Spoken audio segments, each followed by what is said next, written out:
Hello, ನಮಸ್ಕಾರ, ಶುಭ ದಿನ ಎಲ್ಲರಿಗೂ.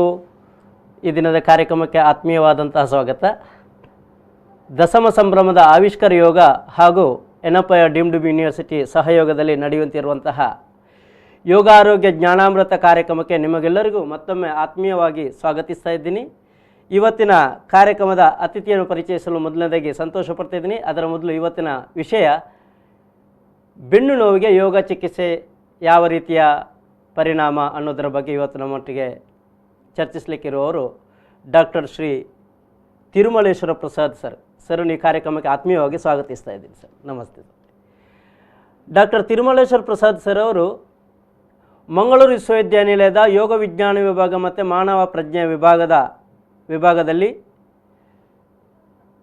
ಫ್ಯಾಕಲ್ಟಿಯಾಗಿ ತಮ್ಮ ವೃತ್ತಿಯನ್ನು ನಡೆಸ್ತಾ ಇದ್ದಾರೆ. 2005ರಲ್ಲಿ ಮಂಗಳೂರು ವಿಶ್ವವಿದ್ಯಾನಿಲಯದಲ್ಲಿ ಯೋಗ ವಿಜ್ಞಾನದಲ್ಲಿ ಸ್ನಾತಕೋತ್ತರ ಪದವಿಯನ್ನು ಪೂರೈಸ್ತಾರೆ. 2013ರಲ್ಲಿ ಯೋಗ ವಿಜ್ಞಾನದಲ್ಲಿ PhD ಪದವಿಯನ್ನು ಪೂರೈಸ್ತಾರೆ. ಅವರ PhD ಮಾಡಿದಂತಹ ಕ್ಷೇತ್ರ ಬ್ಯಾಕ್ ಪೇನ್, ಬೆನ್ನು ನೋವಿಗೆ ಯೋಗ ಥೆರಪಿಯನ್ನು ಅಪ್ಲೈ ಮಾಡಿ ಅದರಿಂದ ಯಾವ ಪರಿಣಾಮ ಸಿಗ್ತದೆ ಅನ್ನುವಂಥ ವಿಚಾರದಲ್ಲಿ ಅಧ್ಯಯನ ಮಾಡಿ ತಮ್ಮ PhDಯನ್ನು doctor K Krishna Bhat sir ಅವರ ಮಾರ್ಗದರ್ಶನದಲ್ಲಿ ಪೂರೈಸ್ತಾರೆ. 2005ರಿಂದಲೇ ಅವರು ಮಂಗಳೂರು ವಿಶ್ವವಿದ್ಯಾನಿಲಯದ ಮಾನವ ಪ್ರಜ್ಞೆ ಮತ್ತು ಯೋಗ ವಿಜ್ಞಾನ ವಿಭಾಗದಲ್ಲಿ ಅವರು ಬೇರೆ ಬೇರೆ ರೀತಿಯ ಉದ್ಯೋಗವನ್ನು ಮಾಡ್ತಾರೆ. ವಿಶೇಷವಾಗಿ ರಿಸರ್ಚ್ ಸ್ಕಾಲರ್ ಆಗಿ, ಸಂಶೋಧನೆಯ ಪ್ರಾಜೆಕ್ಟ್ ಕೋಆರ್ಡಿನೇಟರ್ ಆಗಿ, ಮತ್ತು ಉಪನ್ಯಾಸಕರಾಗಿ, ಅತಿಥಿ ಉಪನ್ಯಾಸಕರಾಗಿ ಈಗಲೂ ಅದೇ ವಿಭಾಗದಲ್ಲಿ ವೃತ್ತಿಯನ್ನು ನಡೆಸೋದ್ರೊಟ್ಟಿಗೆ ಅವರು ವೃತ್ತಿಪರ ಯೋಗ ಚಿಕಿತ್ಸಕರವರು. ಹೌದು, ಅವರನ್ನು ಈ ಕಾರ್ಯಕ್ರಮಕ್ಕೆ ಮತ್ತೊಮ್ಮೆ ಸ್ವಾಗತಿಸ್ತಾ ಸರ್, ನಿಮಗೆ ನೇರವಾಗಿ ನನ್ನ ಯಾವಾಗಲೂ ಎಲ್ಲ ಅತಿಥಿಗಳಿರುವ ಪ್ರಶ್ನೆ ರೀತಿಯಲ್ಲಿ ಯೋಗ ಕ್ಷೇತ್ರಕ್ಕೆ ನಿಮ್ಮ ಆಸಕ್ತಿ ಹೇಗೆ ಬಂತು ಅನ್ನುವಂಥದ್ದು ನಿಮ್ಮ ಮಾತಿನಲ್ಲಿ. ಎಲ್ರಿಗೂ ನಮಸ್ಕಾರ.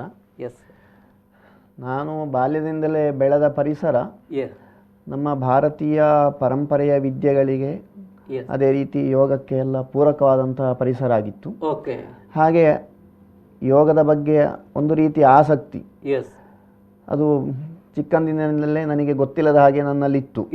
ನಾನು ನೇರ ಪ್ರಾಕ್ಟೀಸ್ ಅಂತ ಮಾಡದಿದ್ರು ಆ ಒಂದು ಆಟಿಟ್ಯೂಡ್ ಇತ್ತು. ಅದು ಖಂಡಿತ ನನಗೆ ಈ PGಯಲ್ಲಿ ಸ್ನಾತಕೋತ್ತರ ವಿದ್ಯಾಭ್ಯಾಸಕ್ಕೆ ಇದನ್ನು ಆರಿಸಿಕೊಳ್ಳುವಲ್ಲಿ ಖಂಡಿತ ಒಂದು ಕಾಂಟ್ರಿಬ್ಯೂಟ್ ಮಾಡಿದೆ ಅಂತ ಅನಿಸ್ತದೆ. ಖಂಡಿತ. ಎಸ್ ವೀಕ್ಷಕರು, ಯಾಕೆಂತ ಹೇಳಿದರೆ ಎಷ್ಟೋ ಮಂದಿ ಯೋಗ ಪ್ರೊಫೆಷನ್ಗೆ ಬರುವವರ ಹಿನ್ನೆಲೆ ತಿಳ್ಕೊಳ್ಬೇಕಾಗಿರೋದು ಬಹಳ ಮುಖ್ಯ. ಯಾಕೆಂತ ಹೇಳಿದರೆ ಖಾಲಿ ವೃತ್ತಿಗೋಸ್ಕರ ಬಂದಿರೋದಿಲ್ಲ, ಅವರು ಜೀವನದಲ್ಲಿ ಯಾವುದೋ ಒಂದು ದಾರಿಯಲ್ಲಿ ಯೋಗ ಅವರಿಗೆ ಬಂದಿರ್ತದೆ. ಮುಂದಿನ ದಿವಸದಲ್ಲಿ ಪದವಿ ಪೂರೈಸಿದ ತಕ್ಷಣ ಅವರಿಗೆ ಒಂದು ಆಯ್ಕೆ ಅಂತ ಹೇಳಿದರೆ ಸ್ನಾತಕೋತ್ತರ ಪದವಿ ಮಾಡುವಂಥದ್ದು. ಸ್ನಾತಕೋತ್ತರ ಪದವಿಯಲ್ಲಿ ಮಂಗಳೂರು ವಿಶ್ವವಿದ್ಯಾನಿಲಯ ಯೋಗ ವಿಜ್ಞಾನ ವಿಭಾಗ ಇದೆ ಅನ್ನುವಂಥದ್ದು ಭಾಳ ಕಮ್ಮಿ ಜನಕ್ಕೆ ಗೊತ್ತಿದೆ. ಯಾಕೆಂತ ಹೇಳಿದರೆ 2003ರಲ್ಲಿ ಈಗ ಬೇಕಾದಷ್ಟು ಅದಕ್ಕೆ ಪ್ರಚಾರ ಇದೆ. ಆ ಸಂದರ್ಭದಲ್ಲಿ ಆಯ್ಕೆ ಮಾಡಿಕೊಂಡು ಅವರು ಮತ್ತು ಯೋಗ ವಿಜ್ಞಾನದಲ್ಲಿ ಸ್ನಾತಕೋತ್ತರ ಪದವಿ ಪೂರೈಸ್ತಾರೆ. ಎಸ್ ಸರ್, ನಾನು ಮುಂದಕ್ಕೆ ನಿಮಗೆ ಹೋಗುವಂಥ ಎರಡನೇ ಪ್ರಶ್ನೆ ಏನಂತ ಹೇಳಿದರೆ, ನೀವು ಬೆನ್ನು ನೋವಿಗೆ ಸಂಬಂಧಪಟ್ಟ ವಿಚಾರಕ್ಕೆ ಸಂಬಂಧಪಟ್ಟ ಹಾಗೆ ರಿಸರ್ಚ್ ಮಾಡಿ ನಿಮ್ಮ PhD ಪೂರೈಸ್ತೀರ. ಶ್ರೇಷ್ಠ ಯೋಗ ಗುರು doctor K Krishna Bhat sir ಅವರ ಮಾರ್ಗದರ್ಶನದಲ್ಲಿ ನಿಮ್ಮ PhD ಅಧ್ಯಯನ ನಡೆಯುತ್ತದೆ. ಎಸ್ ಸರ್, PhD ಅಧ್ಯಯನದ ಬಗ್ಗೆ ನಿಮ್ಮ ಒಂದು ಮಾತು ಬೆನ್ನು ನೋವಿಗೆ ಸಂಬಂಧಪಟ್ಟ ಹಾಗೆ.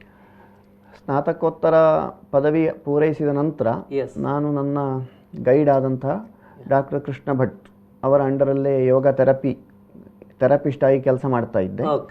ಆಗ ಒಂದು ಪ್ರಾಜೆಕ್ಟ್ ವರ್ಕಿಗೆ ಅಸಿಸ್ಟೆಂಟನ್ನು ಅಂತ ಕಾಲ್ ಫಾರ್ ಮಾಡಿದರು, ಲ್ಯಾಬ್ ಅಸಿಸ್ಟೆಂಟ್ ಅಂತ. ಅದಕ್ಕೆ ನಾನು ಸೇರಿಕೊಂಡೆ. ಹಾಗೆ ರಿಸರ್ಚಿಗೆ ಕೂಡ ರಿಜಿಸ್ಟ್ರೇಷನ್ ಆಯಿತು. ಇನ್ನೊಂದು ಬ್ಯಾಕ್ ಪೈನ್ ಅಂತ ಹೇಳುವಂಥದ್ದು ಎಲ್ಲರಿಗೂ ಇರುವಂತಹ ಒಂದು ಸಾಮಾನ್ಯ ಒಂದು ಸಮಸ್ಯೆ. 80% ಜನರಾದರೂ ಜೀವನದಲ್ಲಿ ಒಮ್ಮೆ ಅಲ್ಲದಿದ್ದರೆ ಇನ್ನೊಮ್ಮೆ ಬ್ಯಾಕ್ ಪೇನನ್ನು ಅನುಭವಿಸ್ತಾರೆ ಅಂತ ಒಂದು ಇದೆ ಹೇಳಿಕೆ. ಮತ್ತು ನೀವು BP ತಗೊಳ್ಳಿ ಅಥವಾ ಡಯಾಬಿಟಿಸ್ ತಗೊಳ್ಳಿ, ಅದೆಲ್ಲ ನೇರ ನಮಗೆ ಕೂತ್ಕೊಳ್ಳಿಕ್ಕಾಗೋದಿಲ್ಲ, ನಿಲ್ಲಿಕ್ಕಾಗೋದಿಲ್ಲ, ಮಲಗಲಿಕ್ಕಾಗೋದಿಲ್ಲ ಅಂತ ಅಷ್ಟು ಸಿವಿಯರ್ ಅಂಥ ಸಮಸ್ಯೆ ಕೊಡುವುದು ಕಡಿಮೆ. ಬ್ಯಾಕ್ ಪೇನ್ ಆದರೆ ನಮಗೆ ಕೂತ್ಕೊಳ್ಳಿಕ್ಕಾಗೋದಿಲ್ಲ, ಕೂತ್ರೆ ಎದುರಾಗುವುದಿಲ್ಲ, ಆ ರೀತಿ. ಆದ ಕಾರಣ ನಮ್ಮ ನಿತ್ಯ ಜೀವನದೊಟ್ಟಿಗೆ ಅಷ್ಟು ನೇರ ಒಂದು ಸಂಬಂಧ ಇರುವಂಥ ಒಂದು ಸಮಸ್ಯೆ ಆದ ಕಾರಣ ಇದರ ಬಗ್ಗೆ ನನಗೆ ಆಸಕ್ತಿ ಬಂತು. ಮತ್ತು ನಮ್ಮ ಡಿಪಾರ್ಟ್ಮೆಂಟಲ್ಲಿ ಯೋಗ ಚಿಕಿತ್ಸಾ ಕೇಂದ್ರ ಅಂತಿದೆ. ಹೌದು. ಅದಕ್ಕೆ ತುಂಬ ಜನರು ಈ ಸಮಸ್ಯೆಯನ್ನೇ ತಗೊಂಡು ಬರ್ತಿದ್ರು ಚಿಕಿತ್ಸೆಗೆ. correct. ಅವರ ಮೇಲೆ ಯೋಗ ಚಿಕಿತ್ಸೆ ಒಳ್ಳೆ ಪರಿಣಾಮ ಕೊಡ್ತಿತ್ತು. Yes. ಆ ದೃಷ್ಟಿಯಿಂದ ಇದೊಂದು ಒಳ್ಳೆ ಟಾಪಿಕ್ ಆಗ್ಬೋದು ಅಂತಾಗಿ ಡಾಕ್ಟರ್ ಕೃಷ್ಣ ಭಟ್ ಅವರ ಗೈಡೆನ್ಸಲ್ಲೇ assessment of the effect of yoga therapy on back ache Okay. Using infrared thermal imaging system ಅಂತ ಹೇಳುವ ಒಂದು Yes. ಅವರ ಮಾರ್ಗದರ್ಶನದಲ್ಲಿ ವಿಶ್ವವಿದ್ಯಾನಿಲಯಕ್ಕೆ ಸಂಶೋಧನೆಯನ್ನು ಸಲ್ಲಿಸಿ Yes. ಡಾಕ್ಟರೇಟ್ 2013ರಲ್ಲಿ ಆಯಿತು. ಓಕೆ. ಎಸ್ ವೀಕ್ಷಕರು, ಯಾಕೆಂತ ಹೇಳಿದ್ರೆ ಡಾಕ್ಟರ್ ಕೆ ಕೃಷ್ಣ ಭಟ್ ಅನ್ನೋ ಹೆಸರು ಬಹಳ ಅದ್ಭುತ. ಯಾಕೆಂತ ಹೇಳಿದ್ರೆ ಅವರು ಮಂಗಳೂರು ವಿಶ್ವವಿದ್ಯಾನಿಲಯದಲ್ಲಿ ಮತ್ತು ಮಣಿಪಾಲ್ ಯೂನಿವರ್ಸಿಟಿಯಲ್ಲಿ ಯೋಗ ವಿಜ್ಞಾನ ವಿಭಾಗವನ್ನು ಪ್ರಾರಂಭ ಮಾಡಿದವರು. ಧೀರುಭಾಯಿ ಅಂಬಾನಿ ಆಗಿರ್ಬೋದು, ಮನೋಹರ್ ಜೋಶಿ ಅವರಿಗಾಗಿರ್ಬೋದು, ಅಂತಹ ಶ್ರೇಷ್ಠ ಸಾಧಕರಿಗೆ ಯೋಗ ತರಬೇತಿ ಮತ್ತು ಯೋಗ ಚಿಕಿತ್ಸೆಯನ್ನು ನೀಡಿದಂಥ ಡಾಕ್ಟರ್ ಕೃಷ್ಣ ಭಟ್ ಸರ್ ಅವರ ಅಂಡರಲ್ಲಿ ಒಂದು PhD ಮಾಡಲಿಕ್ಕೆ ಸಿಕ್ಕಿರೋದೇ ಮಹಾ ಯೋಗ ಅನ್ನುವಂಥ ನಾವು ಯಾವಾಗಲೂ ಹೇಳುವಂಥದ್ದು. ಎಸ್ ಸರ್, ಯಾವ ಸಂದರ್ಭದಲ್ಲಿ ಯಾವ ಹಂತದಲ್ಲಿ ಬ್ಯಾಕ್ ಪೇನಿಗೆ ಯೋಗದ ಅಪ್ಲೈ ಮಾಡ್ಬೋದು, ಯೋಗ ಚಿಕಿತ್ಸೆಯ ಇಂಟರ್ವೆನ್ಷನ್ ಸ್ಟಾರ್ಟ್ ಮಾಡ್ಬೋದು, ನಿಮ್ಮ ಅಧ್ಯಯನದ ಮುಖಾಂತರ ಮತ್ತು ವೃತ್ತಿ ಅನುಭವದ ಮುಖಾಂತರ ಹೇಳೋದಿದ್ರೆ ಸರ್? ಈಗ ಬ್ಯಾಕ್ ಪೈನ್ ಅಂದರೆ ಎಸ್. ಬೆನ್ನಲ್ಲಿ ನೋವು ಬರುವಂಥದ್ದು. ಹೌದು. ಅದಕ್ಕೆ ಕಾರಣಗಳು ಬೇರೆ ಬೇರೆ ಇರ್ಬೋದು. ಓಕೆ. ಉದಾಹರಣೆಗೆ ಮಾಂಸಖಂಡಗಳ ಮೇಲೆ, Okay. ಬೆನ್ನಿಗೆ ಸಂಬಂಧಪಟ್ಟ ಮಾಂಸಖಂಡಗಳ ಮೇಲೆ ಎಸ್. ಲೆಕ್ಕಕ್ಕಿಂತ ಜಾಸ್ತಿ ಓಕೆ. ಒತ್ತಡ ಬೀಳುವುದರಿಂದ, ಎಸ್. ಅಲ್ಲಿ ಗಾಯ ಆಗುವುದರಿಂದಾಗಿ ಓಕೆ. ಈ ರೀತಿಯ ಸಮಸ್ಯೆಗಳು, Yes. ಅದರಿಂದಾಗಿ ಬೆನ್ನು ನೋವು ಉಂಟಾಗ್ತದೆ. ಓಕೆ. ಕೆಲವು ಸರ್ತಿ ಏನಾಗ್ತದೆ ಅಂದರೆ ವರ್ಟಿಬ್ರ, ಬೆನ್ನು ಮೂಳೆ ಅಂದರೆ 33 ಕಶೇರು ವರ್ಟಿಬ್ರೆ ಇದೆ ಅಂತ ಲೆಕ್ಕ. ಹೌದು. ಎಸ್. ಅದು ಏಜ್ ಆಗ್ತಾ ಹೋದಾಗ ಕೆಲವು ಫ್ಯೂಸ್ ಆಗ್ತದೆ. ಓಕೆ. ಹಾಗೆ ಆ ಬೆನ್ನು ಮೂಳೆಯಲ್ಲಿ ವರ್ಟಿಬ್ರದಲ್ಲಿ Okay. ಏನಾದರೂ ಸಮಸ್ಯೆ ಇದ್ದರೆ ಎಸ್. ಆಗ ಬೆನ್ನು ನೋವು Okay. ಉಂಟಾಗ್ತದೆ. ಎಸ್. ಅದೇ ರೀತಿ ಹೊಟ್ಟೆಯಲ್ಲಿ ಏನಾದ್ರು Yes. ಸಮಸ್ಯೆ ಇದ್ದರೆ ಓಕೆ. ಆಗ ಕೂಡ ಬೆನ್ನು ನೋವು ಉಂಟಾಗ್ತದೆ. ರೆಫರ್ಡ್ ಪೈನ್ ಅಂತ Referred ಆ pain. ಶಬ್ದ ಯೂಸ್ Okay. ಮಾಡ್ತಾರೆ. Okay. ಉದಾಹರಣೆಗೆ ಅಲ್ಸರ್ ಇದ್ದರೆ, ಓಕೆ. ಪ್ಯಾಂಕ್ರಿಯಾಸಲ್ಲಿ ಏನಾದ್ರು Okay. ಸಮಸ್ಯೆ ಇದ್ದರೆ, ಓಕೆ. ಹಾಗೆ ಕಿಡ್ನಿ ಸ್ಟೋನ್ ಇದ್ದರೆ, ಓಕೆ. ಹಾಗೆ ಅದೇ ರೀತಿ ಕಾನ್ಸ್ಟಿಪೇಷನು, ಈ ರೀತಿಯೆಲ್ಲ ಬವೆಲ್ ಮೂಮೆಂಟ್ ಸರಿ ಇಲ್ಲದಿದ್ದರೆ ಎಸ್.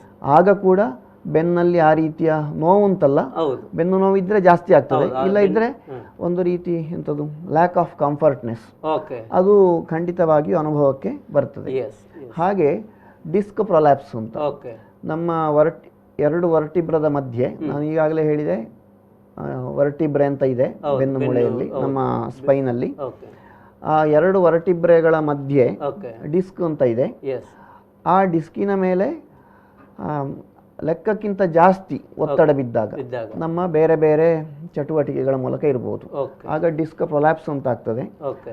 ಆಗ 2 ವರ್ಟಿಬ್ರೆಗಳ ಮಧ್ಯದಿಂದಾಗಿ Yes. ಹೊರಬರುವಂಥ ಏನು ನರ್ವ್ಸ್, ಓಕೆ. ಅದು ಕಂಪ್ರೆಸ್ ಆಗಿ ಎಸ್. ಆ ನರ್ವ್ ಎಲ್ಲಿಗೆಲ್ಲ ಸಂಬಂಧ ಹೊಂದಿದೆ Okay. ಆ ಜಾಗದಲ್ಲೆಲ್ಲ ನೋವು ಶುರುವಾಗ್ಬೋದು. ಓಕೆ. ಫಸ್ಟಿಗೆ ಬೆನ್ನು ಆ ಜಾಗದಲ್ಲಿ ಮಾತ್ರ ನೋವು ಶುರುವಾಗ್ತದೆ, Yes. ಬೆನ್ನಲ್ಲಿ. ನಂತರ ಆ ನರ್ವ್ ಎಲ್ಲಿಗೆಲ್ಲ ಕನೆಕ್ಷನ್ ಇದೆ Okay. ಅಲ್ಲೆಲ್ಲ ನಮಗೆ ನೋವು ಗೊತ್ತಾಗ್ಬೋದು. ಕರೆಕ್ಟ್. ಹಾಗೆ ನಮ್ಮ ಆಕ್ಯುಪೇಷನಿಗೆ ಸಂಬಂಧಪಟ್ಟ ಹಾಗೆ ಎಸ್. ತುಂಬ ಭಾರ ಹೊರುವವರಲ್ಲಿ, ಹೌದು. ಅದೇ ರೀತಿ ತುಂಬ ಬಗ್ಗಬೇಕಾದವರಲ್ಲಿ, ಈ ರೀತಿ Yes. ತುಂಬ ದೇಹವನ್ನು ಲೆಕ್ಕಕ್ಕಿಂತ ಜಾಸ್ತಿ ತಿರುಗಿಸಬೇಕಾದವರಲ್ಲಿ, ಓಕೆ. ಅಥವಾ ಡ್ರೈವಿಂಗ್ ಮಾಡುವಾಗ ಓಕೆ. ಈ ರೋಡು ಸರಿ ಇಲ್ಲದಿದ್ದರೆ ಹಂಪ್ಸು ಹಂಪ್ಸು ಇತ್ಯಾದಿ ಮತ್ತೆ ಅಂಥದ್ದು, ಹಾ. ಅಥವಾ ಬ್ರೇಕ್ ಹಾಕುವುದು, ಓಕೆ. ಸಡನ್ ಬ್ರೇಕ್ ಹಾಕುವುದು, Okay. ಜರ್ಕ್ ಸಿಕ್ಕುವುದು ಎಸ್. ಇತ್ಯಾದಿ ಎಲ್ಲ, ಅದರಿಂದಾಗಿ ಕೂಡ ನಮಗೆ ಬೆನ್ನಿಗೆ ಸಮಸ್ಯೆ ಉಂಟಾಗ್ಬೋದು. ಹಾಗೆ ಇನ್ನೊಂದು ಸಯಾಟಿಕ್ ಅಂತ ಓಕೆ. ಎಲ್ಲರೂ ಕಾಮನ್ ಆಗಿ Yes. ಯೂಸ್ ಮಾಡುವಂಥದ್ದು, ಅದು ಸಯಾಟಿಕ್ ನರ್ವ್ ಅಂತ ಇದೆ. ಓಕೆ. ಅದು ಕಂಪ್ರೆಸ್ ಆಗಿ ನೋವಾಗುವಂಥದ್ದು. ನೋವಾಗುವುದು. ಅದು ಕಾಲಿನವರೆಗೂ, ನಮ್ಮ ಪಾದಗಳವರೆಗೂ, ಅಥವಾ ಕೆಲವು ಸರ್ತಿ ಬೆರಳಿನವರೆಗೂ ನೋವಾಗಿ ಇರ್ತದೆ. ಓಕೆ. ಸಾಧಾರಣ ಒಂದು ಕಾಲಲ್ಲಿ ಇರ್ತದೆ. ಎಸ್. ತುಂಬ ಸಿವಿಯರ್ ಕಂಡೀಷನಲ್ಲಿ 2 ಕಾಲಲ್ಲಿ ಕೂಡ ಓಕೆ. ಇರಬಹುದು. ಓಕೆ. ಹಾಗೆ ನಮ್ಮ ಬೆನ್ನು ಮೂಳೆಯಲ್ಲಿ ಯಾ. ಅದು ಸ್ಟ್ರೈಟ್ ಅಲ್ಲ, ಓಕೆ. ನಮಗೆ ನೇರ ಹಿಂದಿಂದ ನೋಡುವಾಗ ಸ್ಟ್ರೈಟ್ ಇರ್ತದೆ. ಹೌದು. ಆದರೆ ಸೈಡಿಂದ ನೋಡಿದರೆ, ಬಲಬದಿಯಿಂದಲೋ ಎಡಬದಿಯಿಂದಲೋ ನೋಡಿದರೆ ಓಕೆ. ಅದು ಸ್ಟ್ರೈಟ್ ಇರುವುದಿಲ್ಲ, ಓಕೆ. ಬೆಂಡ್ ಇರ್ತದೆ. ಓಕೆ. ಈಗ ಹುಟ್ಟಿದ ಸಣ್ಣ ಮಗುವನ್ನು ನೋಡಿದರೆ ಅಷ್ಟು ಗೊತ್ತಾಗುವುದಿಲ್ಲ, ಓಕೆ. ಅದು ಪ್ರೈಮರಿ ಕರ್ವ್ ಅಂತ. ಉದಾಹರಣೆಗೆ ನಾವು ಫೋಟೋಗಳಲ್ಲಿಯೋ ಅಥವಾ ಚಿತ್ರಗಳಲ್ಲಿಯೋ ನೋಡಿದರೆ ಈಗ ಮಗು ತಾಯಿಯ ಹೊಟ್ಟೆ ಒಳಗೆ ಅದು ಹೀಗೆ ಮಡಚಿಕೊಂಡಿರ್ತದೆ. ಎಸ್. ಎಸ್. ಆಗ ಬೆನ್ನು ಹೇಗೆ ಬೆಂಡ್ ಆಗಿದೆ, ಓಕೆ. ಅದು ಎಲ್ಲ ಪ್ರೈಮರಿ ಕರ್ವ್ಸ್ ಅಂತ ಲೆಕ್ಕ. ಓಕೆ. ಮಗು ಹುಟ್ಟಿದ ನಂತರ ಎಸ್. ಅದು ಬೆಳೀತಾ ಹೋದಾಗೆ, ಎಸ್. ಅದರ ಬೇರೆ ಬೇರೆ ಚಟುವಟಿಕೆಗಳನ್ನೆಲ್ಲ ಮಾಡ್ತಾ ಹೋದಾಗೆ, ಎಸ್. ಫಸ್ಟಿಗೆ ಅದಕ್ಕೆ ಕೌಚಲಿಕ್ಕೆ ಆಗುದಿಲ್ಲ, ಹೌದು. ಮತ್ತೆ ಕೌಚ್ತದೆ, Yes. ಮತ್ತೆ 4 ಕಾಲಲ್ಲಿ ನಿಲ್ತದೆ. ಎಸ್. ಮತ್ತೆ ಮುಂದೆ ಹೋಗ್ತದೆ, ಮತ್ತೆ ಮೆಲ್ಲ ಎದ್ದು ನಿಲ್ತದೆ. ಈ ರೀತಿ ಮಾಡ್ತಾ ಹೋದಾಗೆ ಬೆನ್ನು ಮೂಳೆಯ ಆ ಕರ್ವೇಚರ್ ಅದು ಚೇಂಜ್ ಆಗ್ತಾ ಹೋಗ್ತದೆ. ಸೆಕೆಂಡರಿ ಕರ್ವ್ ಅಂತ ಬರ್ತದೆ. ಉದಾಹರಣೆಗೆ ನಮ್ಮ ಲುಂಬಾರ್ ಸೊಂಟದ ಭಾಗದಲ್ಲಿ ಒಂದು ಕರ್ವೇಚರ್ ಇದೆ, ಹಾಗೆ ಕುತ್ತಿಗೆಯಲ್ಲಿ ಕರ್ವೇಚರ್ ಇದೆ. ಆ ರೀತಿ ಆ ಕರ್ವೇಚರ್ಸ್ ವ್ಯತ್ಯಾಸ ಆದರೆ, ಲೆಕ್ಕಕ್ಕಿಂತ ಜಾಸ್ತಿ ಆದರೆ, ಉದಾಹರಣೆಗೆ ಲೋರ್ಡೋಸಿಸ್ ಅಂತ ಇದೆ, ಅಲ್ಲಿ ಲುಂಬಾರ್ ಕರ್ವೇಚರ್ ಜಾಸ್ತಿ ಆಗುವುದು. ಹೇಗಂದ್ರೆ ಉದಾಹರಣೆಗೆ ಪ್ರೆಗ್ನೆನ್ಸಿ, ಮಹಿಳೆಯರು ಗರ್ಭಿಣಿಯರಾದಾಗ ಹೊಟ್ಟೆಯ ಭಾರ ಜಾಸ್ತಿ ಆಗ್ತದೆ ನ್ಯಾಚುರಲ್, ಆಗ ಅದನ್ನು ಬ್ಯಾಲೆನ್ಸ್ ಮಾಡುವುದಕ್ಕೆ ಆ ಕರ್ವೇಚರ್ ಜಾಸ್ತಿ ಆಗುವುದು. ಆಗ ಆ ಭಾಗಕ್ಕೆ ಒತ್ತಡ ಕೆಲವು ಸರ್ತಿ ಲೆಕ್ಕದಿಂದ ಜಾಸ್ತಿ ಆಗ್ತದೆ. ಅದು ವ್ಯಕ್ತಿಯಿಂದ ವ್ಯಕ್ತಿಗೆ ವ್ಯತ್ಯಾಸ ಆಗ್ಬೋದು. ಕೆಲವರಿಗೆ ಡೆಲಿವರಿ ಆಗಿ ಅದು ಪೂರ್ತಿ ಸರಿಯಾಗ್ಬೋದು, ಕೆಲವರಿಗೆ ಸ್ವಲ್ಪ ಉಳಿಬೋದು, ಆ ರೀತಿ. ಅದೇ ರೀತಿ ತುಂಬ ಹೊಟ್ಟೆ ದಪ್ಪ ಇರುವವರಲ್ಲಿ ಆಗ ಕೂಡ ಅದು ಏನು ಸೊಂಟಕ್ಕೆ ಲುಂಬಾರ್ ರೀಜನಿಗೆ ಒತ್ತಡ ಕೊಡ್ತದೆ. ಆ ರೀತಿಯಿಂದಲೂ ನೋವು ಶುರು ಆಗ್ಬೋದು.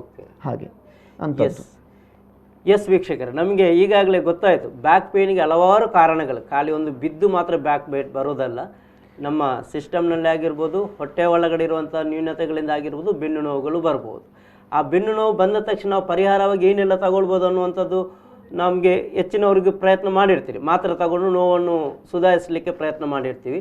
ಆದರೆ ಅದಕ್ಕೆ ಪ್ರಕೃತಿದತ್ತವಾದಂಥ ಪರಿಹಾರ ಇದೆಯಾ ಅನ್ನುವಂಥ ತಿಳ್ಕೊಳ್ಳುವಾಗ ಯೋಗ ಇದೆ ಅನ್ನುವಂಥದ್ದಕ್ಕೆ ಬೇಕಾದಷ್ಟು ನಿದರ್ಶನಗಳು ಸಿಗ್ತದೆ. ಸರ್ ಹತ್ರನೇ ಕೇಳುವ, ಎಸ್ ಸರ್, ಯೋಗದ ಪ್ರಾಕ್ಟೀಸ್ ಯಾವ ರೀತಿ ಆ ಬ್ಯಾಕ್ ಪೇನ್ ಅವರಿಗೆ ಉಪಯೋಗಕ್ಕೆ ಬರ್ತದೆ? ಯೋಗ ಈಗ ನಾನು ಹೇಳಿದ ಹಾಗೆ ಡಿಸ್ಕ್ ಪ್ರೊಲ್ಯಾಪ್ಸ್ ಆಗಲಿ ಅಥವಾ ಆಕ್ಯುಪೇಷನಿಂದ ಬಂದಂಥ ಈ ರೀತಿ ಅಂಥ ಸಂದರ್ಭದಲ್ಲಿ ಎಲ್ಲ ಯೋಗ ಚಿಕಿತ್ಸೆ ತುಂಬ ಪರಿಣಾಮಕಾರಿ ಆಗಿದೆ. ತುಂಬ ಸರ್ತಿ ಇನ್ನು ಏನು ಪ್ರಯೋಜನ ಇಲ್ಲ, ಆಗುವುದಿಲ್ಲ ಅಂತ ಎಂಥದ್ದು ಹೋಪನ್ನೇ ಕಳ್ಕೊಂಡವರು ಅಂಥವರು ಕೂಡ ಯೋಗದ ಪ್ರಾಕ್ಟೀಸಿನಿಂದಾಗಿ ತುಂಬ ಪ್ರಯೋಜನ ಪಡೆದದ್ದು ಉದಾಹರಣೆಗಳು ತುಂಬ ಇದೆ. ಹಾಗೆ ನಾವು ಯೋಗ ಚಿಕಿತ್ಸೆಯನ್ನು ಅಂತ ತಗೊಂಡ್ರೆ ಬರೀ ಆಸನ ಪ್ರಾಣಾಯಾಮ ಅಷ್ಟಲ್ಲ, ಯೋಗ ಅಂದ್ರೆ ಆಸನ, ಈ ರೀತಿಯ ಒಂದು ತಪ್ಪು ಕಲ್ಪನೆ ಎಲ್ಲ ಕಡೆ ಇದೆ. ನಿಜವಾಗಿ ಯೋಗ ಅಂದ್ರೆ ಆಸನ ಮಾತ್ರ ಅಲ್ಲ, ಅದು ಜೀವನ ಕ್ರಮದಿಂದಲೇ ಶುರುವಾಗ್ತದೆ. ಉದಾಹರಣೆಗೆ ಯಾವ ರೀತಿಯ ಆಹಾರ ತಗೊಳ್ಬೇಕು, ಅದು ಮುಖ್ಯ ಅಗತ್ಯ. ಈಗ ಬ್ಯಾಕ್ ಪೈನಿಗೆ ಸಂಬಂಧಪಟ್ಟ ಹಾಗೆ, ಬ್ಯಾಕ್ ಪೈನ್ ಅಂತಲ್ಲ, ಯಾವುದೇ ಕಾಯಿಲೆ ಆದರೂ ಆರೋಗ್ಯಕ್ಕೆ ಸಂಬಂಧಪಟ್ಟ ಹಾಗೆ ನಮ್ಮ ಡೈಜೆಸ್ಟಿವ್ ಸಿಸ್ಟಮನ್ನು ನಾವು ಸರಿಯಾದ ರೀತಿಯಲ್ಲಿ ಇಟ್ಟುಕೊಳ್ಬೇಕು. ತಿಂದ ಆಹಾರ ಚೆನ್ನಾಗಿ ಜೀರ್ಣ ಆಗಬೇಕು, ಅದೇ ರೀತಿ ಜೀರ್ಣ ಆಗಬೇಕು, ದೇಹಕ್ಕೆ ಸೇರಬೇಕು. ಇನ್ನೊಂದು ವೇಸ್ಟ್ ಮೆಟೀರಿಯಲ್ ಅದು ಚೆನ್ನಾಗಿ ದೇಹದಿಂದ ಹೊರಗೆ ಹಾಕಬೇಕು.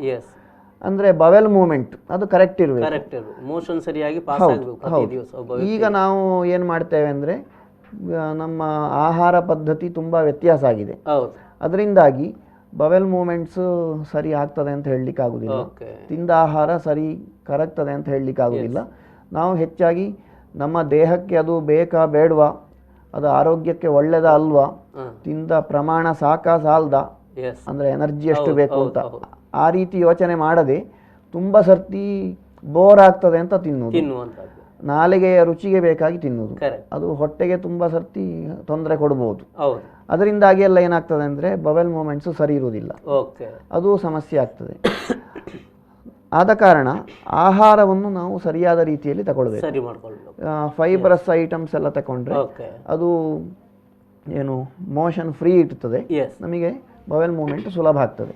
ಎಸ್ ವೀಕ್ಷಕರೇ, ನಾವು ಇನ್ನು ಯೋಗಿಕ್ ಇಂಟರ್ವೆನ್ಷನ್ ಬಗ್ಗೆನೂ ನಾವು ಮಾತನಾಡಲಿಕ್ಕಿದೆ. ಮತ್ತು ಈಗಾಗಲೇ ಜೀರ್ಣಾಂಗ ಕ್ರಿಯೆಯನ್ನು ಸರಿಯಾಗಿ ಇಟ್ಕೊಳ್ಳುವಂಥದ್ದು ಬೆನ್ನು ನೋವಿನ ಪರಿಹಾರದಲ್ಲಿ ಬಹಳ ಮುಖ್ಯವಾದಂಥ ಪಾತ್ರ ಅನ್ನುವಂಥದ್ದು ವಿವರಿಸಿದಾಗೆ ಅದನ್ನು ಸರಿ ಮಾಡ್ಕೊಳ್ಳಿಕ್ಕಿರುವಂಥ ಯೋಗಾಭ್ಯಾಸಗಳು ಏನು ಅನ್ನೋದನ್ನು ಸಹ ತಿಳ್ಕೊಳ್ಳುವ. ಅದರ ಮಧ್ಯದಲ್ಲಿ ಒಂದು ಚಿಕ್ಕ ವಿರಾಮ.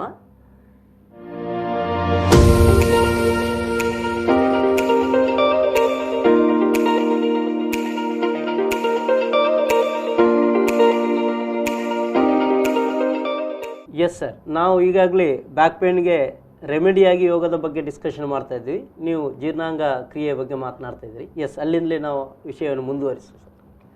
ಇನ್ನೊಂದು ಈಗಿನ ಜೀವನ ಕ್ರಮ, ಈಗ ನಮ್ಮ ದೇಹಕ್ಕೆ ಎಲ್ಲ ವಿಧವಾದ ಚಲನೆ ಸಿಗುವಂಥ ಉದ್ಯೋಗ ನಾವು ಮಾಡುವುದಿಲ್ಲ. ಕಮ್ಮಿ.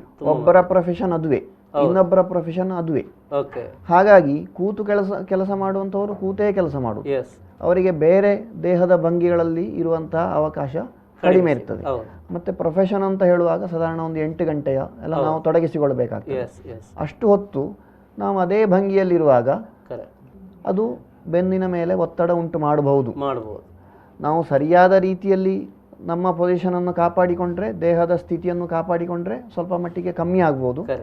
ಇಲ್ಲದಿದ್ರಂತೂ ಖಂಡಿತವಾಗಿ ಬೆನ್ನಿನ ಮೇಲೆ ಒತ್ತಡ ಬಿದ್ದೇ ಬೀಳ್ತದೆ.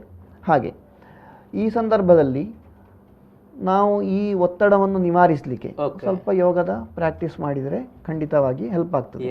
ಇನ್ನೊಂದು ನಮ್ಮ ಮನಸ್ಸಿನ ಸ್ಥಿತಿ. ಈಗ ಸಮಾಧಾನ ಅಂತ ಹೇಳುವಂಥ ಒಂದು ಇದು ಕಡಿಮೆ. ಎಲ್ಲಿ ಹೋದರೂ ಅರ್ಜೆಂಟು, ಬೇಗ ಬೇಗ ಆಗಬೇಕು, ಎಷ್ಟು ಬೇಗ ಆದರೂ ಸಾಲದು. ಇದು ಮನಸ್ಸಿನ ಮೇಲೆ, ಆ ಮೂಲಕ ದೇಹದ ಮೇಲೆ ತುಂಬ ಒತ್ತಡವನ್ನು ಉಂಟು ಮಾಡ್ತದೆ. ಆಗ ಏನಾಗ್ತದೆ ಅಂದರೆ ನಮ್ಮ ದೇಹದಲ್ಲಿ ಯಾವ ಭಾಗ ಸ್ವಲ್ಪ ವೀಕ್ ಇದೆ, ದುರ್ಬಲ ಇದೆ, ಆ ಭಾಗದಲ್ಲಿ ಆ ಒತ್ತಡ ಮ್ಯಾನಿಫೆಸ್ಟ್ ಆಗ್ತದೆ. ಅಂದರೆ ಅಲ್ಲಿ ಸಮಸ್ಯೆಗಳು ಉಂಟಾಗುವ ಹಾಗೆ ಮಾಡ್ತದೆ. ಕೆಲವರಿಗೆ ಕುತ್ತಿಗೆ ನೋವು ಆಗ್ಬೋದು, ಕೆಲವರಿಗೆ ಬೆನ್ನು ನೋವು ಆಗ್ಬೋದು, ಕೆಲವರಿಗೆ ಉಸಿರಾಟದ ತೊಂದರೆ ಆಗ್ಬೋದು. ಈ ರೀತಿ ಮನಸ್ಸಿನ ಸ್ಥಿತಿ ದೇಹದ ಆರೋಗ್ಯದ ಮೇಲೆ ಖಂಡಿತ ಪರಿಣಾಮ ಉಂಟು ಮಾಡ್ತದೆ. ಯೋಗದ ಪ್ರಕಾರ ದೇಹ ಬೇರೆ ಮನಸ್ಸು ಬೇರೆ ಅಂತಿಲ್ಲ. ದೇಹ ನಮಗೆ ಸ್ಥೂಲವಾಗಿ ಕಾಣುವಂಥದ್ದು, ಮನಸ್ಸು ಸೂಕ್ಷ್ಮ. ಹಾಗೆ ಒಂದನ್ನು ಬಿಟ್ಟು ಇನ್ನೊಂದಿಲ್ಲ. ಹಾಗೆ ಈ ಜೀವನ ಕ್ರಮ ಸರಿ ಇಲ್ಲದಿರುವುದರಿಂದಾಗಿ ಮನಸ್ಸಿನ ಮೇಲೆ ಒತ್ತಡ ಉಂಟಾಗ್ತದೆ. ಆದ ಕಾರಣ ನಮ್ಮ ದೇಹದ ಮೇಲೆ, ಈಗ ಬ್ಯಾಕ್ ಪೈನ್ ಅಂತ ಇವತ್ತಿನ ವಿಷಯ ಇರುವ ಕಾರಣ ಬ್ಯಾಕ್ ಪೈನ್, ಅದು ವೀಕ್ ಇರುವವರಲ್ಲಿ ಬ್ಯಾಕ್ ಪೈನ್ ಬರಬಹುದು. ಆದ ಕಾರಣ ನಾವು ಆದಷ್ಟು ಒತ್ತಡ ರಹಿತ ಜೀವನವನ್ನು ರೂಢಿಸಿಕೊಳ್ಬೇಕು. ನಮ್ಮ ಜೀವನ ಶೈಲಿ ಹಾಗೆ ಇರಬೇಕು. ಈಗ ಅರ್ಜೆಂಟ್ ಇದೆ, ಕಾಂಪಿಟೇಷನ್ ಇದೆ, ಏನಿದ್ರು ಅದರ ಮಧ್ಯದಲ್ಲಿ ನಮ್ಮದೇ ಆದ ಒಂದು ಮನೋಸ್ಥಿತಿಯನ್ನು ಬೆಳೆಸಿಕೊಂಡು ಒತ್ತಡದಿಂದ ಆದಷ್ಟು ನಾವು ಹೊರಗಿರಲಿಕ್ಕೆ ಪ್ರಯತ್ನ ಮಾಡಬೇಕು. ಇದಕ್ಕೆ ಮಹರ್ಷಿ ಪತಂಜಲಿಗಳನ್ನು ತಗೊಂಡ್ರೆ ಯಮ ನಿಯಮ ಅಂತ ಹೇಳಿದ್ದಾರೆ. ಅದನ್ನು ಆದಷ್ಟು ಮಟ್ಟಿಗೆ ನಾವು ಅನುಷ್ಠಾನ ಮಾಡಬೇಕು, ನಮ್ಮ ಜೀವನದಲ್ಲಿ ಅಳವಡಿಸಿಕೊಳ್ಬೇಕು.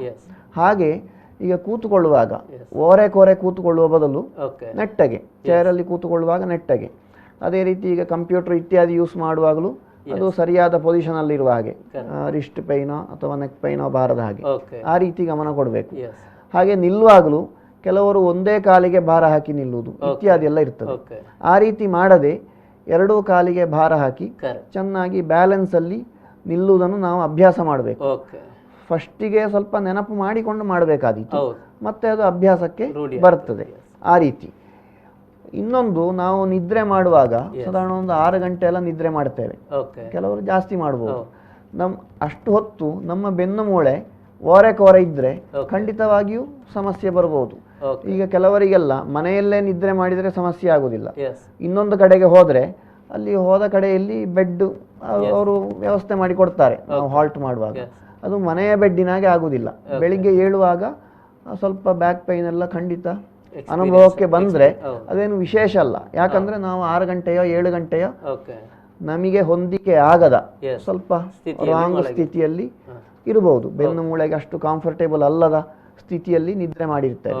ಕೆಲವರಿಗೆ ನಿದ್ರೆಯೇ ಬರ್ಲಿಕ್ಕಿಲ್ಲ, ಕೆಲವರಿಗೆ ನಿದ್ರೆ ಬಂದರೂ ಬೆಳಿಗ್ಗೆ ಏಳುವಾಗ ಆ ಸಮಾಧಾನ ಇರ್ಲಿಕ್ಕಿಲ್ಲ, ಬೆನ್ನೆಲ್ಲ ಸ್ವಲ್ಪ ಲ್ಯಾಕ್ ಆಫ್ ಕಂಫರ್ಟ್ನೆಸ್, ಅದು ಖಂಡಿತವಾಗಿ ಅನುಭವಕ್ಕೆ ಬರ್ಬೋದು. ಆ ರೀತಿ ಇರ್ತದೆ. ಸೊ ಆದ ಕಾರಣ ನಾವು ಎಷ್ಟು ದಪ್ಪದ ಪಿಲ್ಲೋ ಯೂಸ್ ಮಾಡಬೇಕು, ಯಾವ ರೀತಿ ಬೆಡ್ ಯೂಸ್ ಮಾಡಬೇಕು, ತುಂಬ ಮೆತ್ತಗಿಂದು ನಾವು ಮಲಗಿದಾಗ ನಮ್ಮ ಕಾಲು ಎಲ್ಲಿ ನಿಂತಿದೆ, ನಮ್ಮ ಹಿಪ್ಸ್ ಎಲ್ಲಿ ನಿಂತಿದೆ, ನಮ್ಮ ತಲೆಯಲ್ಲಿ ನಿಂತಿದೆ, ಆ ರೀತಿ ಮಾರ್ಕ್ ಬರುವಂಥ ಅಷ್ಟು ಮೆತ್ತಗಿನ ಬೆಡ್ ಬೆನ್ನು ಮೂಳೆಯ ಆರೋಗ್ಯಕ್ಕೆ ಅಷ್ಟು ಒಳ್ಳೆಯದಾಗಲಿಕ್ಕಿಲ್ಲ. ಯಾಕಂದರೆ ಆ ಕರ್ವೇಚರ್ ಎಲ್ಲ ವ್ಯತ್ಯಾಸ ಆಗ್ಬೋದು. ಒಂದು ದಿನ ತೊಂದರೆ ಇಲ್ಲ, ನಾವು ಅದನ್ನೇ ರಿಪೀಟೆಡ್ ಆಗಿ ಮಾಡಿದರೆ ಖಂಡಿತವಾಗಿಯೂ ಸಮಸ್ಯೆಗೆ ದಾರಿಯಾದೀತು.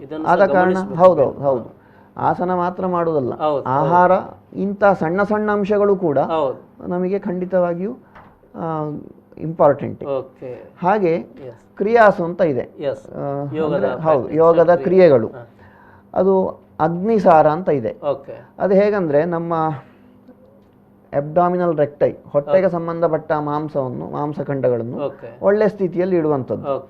ಹೊಟ್ಟೆಯ ಮಾಂಸಖಂಡಗಳು ಸರಿಯಾಗಿದ್ದರೆ ಅದು ಬೆನ್ನಿಗೆ ಕೂಡ ಸಪೋರ್ಟ್ ಮಾಡ್ತದೆ. ಹೊಟ್ಟೆಯ ಇಂಟ್ರಾ ಅಬ್ಡಮಿನಲ್ ಆರ್ಗನ್ಸ್ ಅದು ಸರಿಯಾದ ಸ್ಥಿತಿಯಲ್ಲಿರುವ ಹಾಗೆ ಮಾಡ್ತದೆ. ಆಗ ಬೆನ್ನಿಗೆ ಒತ್ತಡ ಅದರಿಂದಾಗಿ ಕಡಿಮೆ ಇರ್ತದೆ. ಸೊ ಅಂತಹ ಕ್ರಿಯೆಗಳನ್ನು ಮಾಡಬಹುದು. ಹಾಗೆ ಬವೆಲ್ ಮೂಮೆಂಟ್ಸನ್ನು ಸರಿ ಇಟ್ಟುಕೊಳ್ಳುವ ಹಾಗೆ ಅದನ್ನು ಕೂಡ ಸಾಧ್ಯ ಇದ್ದ ಮಟ್ಟಿಗೆ ಮಾಡ್ಬೋದು. ಅಂದರೆ ಬ್ಯಾಕ್ ಪೇಯ್ನಿನ ಸಿವಿಯಾರಿಟಿಯ ಮೇಲೆ ಕೆಲವರಿಗೆ ಕೆಲವು ಪ್ರಾಕ್ಟೀಸ್ ಮಾಡಲಿಕ್ಕೆ ಆಗೋದಿಲ್ಲ. ಆಗ ಬೇರೆ ಪ್ರಾಕ್ಟೀಸನ್ನು ಕೊಟ್ಟು ಕಡಿಮೆ ಆದ ನಂತರ ಮುಂದೆ ಏನು ಅಂತ ಆ ರೀತಿ ಸ್ವಲ್ಪ ಗ್ರ್ಯಾಜುವಲ್ ಆಗಿ ಹೋಗಬೇಕಾಗ್ತದೆ. ಮತ್ತು ಆಸನ ತಗೊಂಡ್ರೆ ನೋವು ಆಗದ ಹಾಗೆ ಮಾಡಬೇಕು. ಮತ್ತು ಮಹರ್ಷಿ ಪತಂಜಲಿಗಳನ್ನು ಟೆಕ್ಸ್ಟನ್ನೆಲ್ಲ ತಗೊಂಡ್ರೆ ದ್ವಂದ್ವ ಇಲ್ಲ ಅಂತ, ದ್ವಂದ್ವವನ್ನು ಅದು ನಿವಾರಿಸ್ತದೆ ಅಂತ. ಅದು ಆಸನದ ಬೆನಿಫಿಟ್.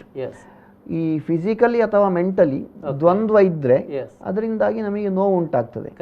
ಈ ಆದ ಕಾರಣ ಸರಿಯಾದ ಆಸನ ಅಭ್ಯಾಸ ಮಾಡಿದರೆ ನಮಗೆ ಆ ದ್ವಂದ್ವಗಳನ್ನು ನಿವಾರಣೆ ಮಾಡಲಿಕ್ಕಾಗ್ತದೆ. ಫಿಸಿಕಲಿ ಕೂಡ ಸರಿಯಾದ ಆರೋಗ್ಯ, ಹಾಗೆ ಮೆಂಟಲಿ ಕೂಡ. ಆಗಲೇ ಹೇಳಿದೆ ಮನಸ್ಸು ಮತ್ತು ದೇಹ ಬೇರೆ ಅಲ್ಲ, ಹಾಗೆ ಆ ರೀತಿಯ ಪರಿಣಾಮವನ್ನು ಕೊಡಬಹುದು. ಹಾಗೆ ಹೊಟ್ಟೆಗೋ ಬೆನ್ನಿಗೋ ಪರಿಣಾಮ ಅದು ಒಂದು. ಇನ್ನೊಂದು, ಆಸನಾಭ್ಯಾಸ ಮಾಡುವುದರಿಂದ ಇಡೀ ದೇಹಕ್ಕೆ, ಉದಾಹರಣೆಗೆ ಎಂಡೋಕ್ರೈನ್ ಸಿಸ್ಟಮ್ ಅದು ಸರಿಯಾದ ರೀತಿ ಕೆಲಸ ಮಾಡುವ ಹಾಗೆ ಮಾಡ್ತದೆ. ಸೊ ಅದು ಕೂಡ ತುಂಬ ಮುಖ್ಯ. ಆ ರೀತಿ ಅದು ಆಸನದ ಪರಿಣಾಮ. ಕೆಲವು ಈಗ ಬಾಡಿ ಸ್ಟ್ರಕ್ಚರ್ಸ್ ಅದು ಪ್ರಾಪರ್ ಪೊಸಿಷನಿಂಗ್ ಅಂತ ಹೇಗಿರಬೇಕು ಅದೇ ಸ್ಥಿತಿಯಲ್ಲಿ ಇರುವ ಹಾಗೆ ಮಾಡ್ತದೆ. ಯಾಕಂದರೆ ಆಸನಾಭ್ಯಾಸ ಮಾಡುವಾಗ ಶ್ವಾಸೋಚ್ಛ್ವಾಸ, ವಿನ್ಯಾಸ, ಸ್ಥಿತಿ, ದೃಷ್ಟಿ ಈ 4 ಅಂಶಗಳನ್ನು ಇಟ್ಟುಕೊಂಡು ಆಸನ ಅಭ್ಯಾಸ ಮಾಡಬೇಕು.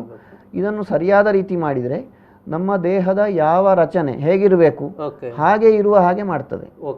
ಆದ ಕಾರಣ ಈ 4 ಅಂಶಗಳ ಮೇಲೆ ಗಮನ ಕೊಡುವುದು ತುಂಬ ಮುಖ್ಯ. ಸುಮ್ಮನೆ ಬಗ್ಗಿದ್ರೆ ಅದು ಆಸನ ಅಂತ ಹೇಳಲಿಕ್ಕೆ ಆಗಲಿಕ್ಕಿಲ್ಲ. ಹಾಗೆ ಇನ್ನೊಂದು, ರಕ್ತದ ಬ್ಲಡ್ ಸರ್ಕ್ಯುಲೇಷನ್ ಅದು ಚೆನ್ನಾಗಿ ಸರಿಯಾಗಿ ಆಗುವ ಹಾಗೆ ಮಾಡ್ತದೆ. ಬಾಡಿ ಪಾರ್ಟ್ಸನ್ನು ರಿಲ್ಯಾಕ್ಸ್ ಮಾಡುವ ಹಾಗೆ ಮಾಡ್ತದೆ. ಈ ರೀತಿ ಗಮನ ಇಟ್ಟು ಆಸನಗಳನ್ನು ಮಾಡಬೇಕು.